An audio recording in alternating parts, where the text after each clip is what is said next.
রাজধানীর ৭ কলেজের শিক্ষার্থীদের সব দাবি মেনে নেওয়ার আশ্বাস দিয়েছেন স্বরাষ্ট্র উপদেষ্টা জাহাঙ্গীর আলম চৌধুরী। এতে আন্দোলন কর্মসূচি প্রত্যাহার করেছে তারা। এদিকে স্বতন্ত্র ইবতেদায়ী মাদ্রাসা জাতীয়করণ সহ ৬ দফা দাবিও মেনে নিয়েছে শিক্ষা মন্ত্রণালয়। এবছর জুনের মধ্যে এসব কার্যকর হবে। বিস্তারিত বিপ্লব আহসানের রিপোর্টে।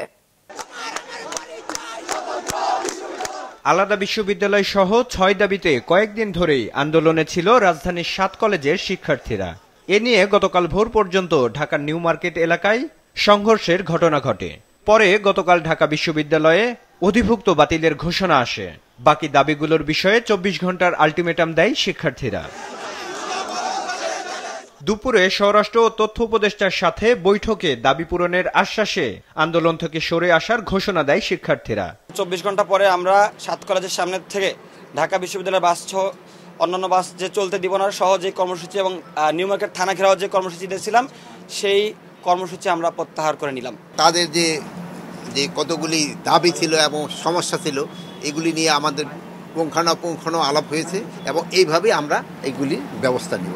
এটার একটা নতুন মডেল তৈরি করতে হবে, সেটার জন্যই তো কাজ করা হচ্ছে, তার চলছে। কিন্তু এইরকম বিশ্ববিদ্যালয় করতে যে কোনো বিশ্ববিদ্যালয় করতে গেলে তার একটা বিধান লাগে। এদিকে সন্ধ্যায় ঢাকা কলেজে আবারও ব্রিফ করে শিক্ষার্থীরা। এ সময় আহত শিক্ষার্থীদের ওপর হামলাকারীদের বিচারের জন্য ২৪ ঘন্টার আলটিমেটাম দেয় তারা।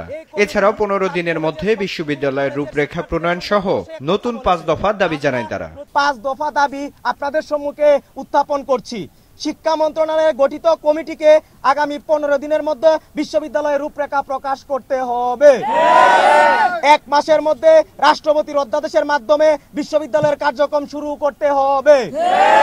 ২৪ ঘন্টার মধ্যে যদি আমাদের ওই যে বিচার সুষ্ঠু সমাধান না হয়, রাকিব সহ হাসপাতালে যারা আছে তাদেরকে নিয়ে এখনো পর্যন্ত রাষ্ট্রের ঊর্ধ্বতন কর্তৃপক্ষ আমাদের হাসপাতালে গিয়ে দেখতে পারো না কিভাবে করে পিটিয়ে আহত করা হয়েছে। এটা একটা ধিক্কার আমাদের। এদিকে প্রাথমিক বিশ্ববিদ্যালয়ের মতো মাদ্রাসা শিক্ষা বোর্ডের নিবন্ধনভুক্ত সব স্বতন্ত্র ইবতেদায়ী মাদ্রাসা জাতীয়করণের দাবি মেনে নিয়েছে শিক্ষা মন্ত্রণালয়। জানানো হয়েছে পর্যায়ক্রমে এই কাজগুলো করা হবে।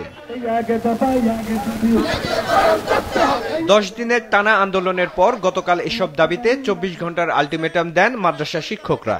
দুপুরে শিক্ষকদের সাথে আলোচনার পর দাবি মেনে নেওয়ার কথা জানায় শিক্ষা মন্ত্রণালয়। আমাদের যে ৬ দফা দাবি সেটা সহ আরো অতিরিক্ত আমরা আপনাদের জন্য বেশ কিছু জিনিস আমরা অলরেডি আমরা গ্রহণ করেছি এবং কাজ শুরু করেছি। শুনেছি যে আপনাদের প্রতি লাঠিচার্জ করা হয়েছে, প্লাস আমরা টেলিভিশনে দেখেছি জলকামান ব্যবহার করা হয়েছে। এসব ঘটনার আমরা জিন্দাবাদ জ্ঞাপন করেছি।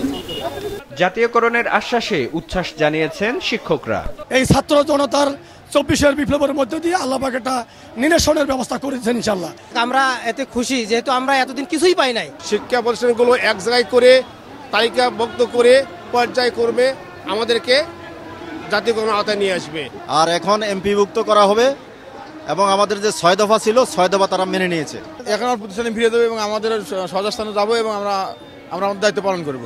ঘোষণায় আরো বলা হয় ইবতেদায়ী মাদ্রাসায় আলাদা শিক্ষক নিয়োগ দিয়ে প্রাক প্রাথমিক শ্রেণী চালু করা হবে। বিপ্লব আহসান, মাছরাঙ্গা সংবাদ, ঢাকা।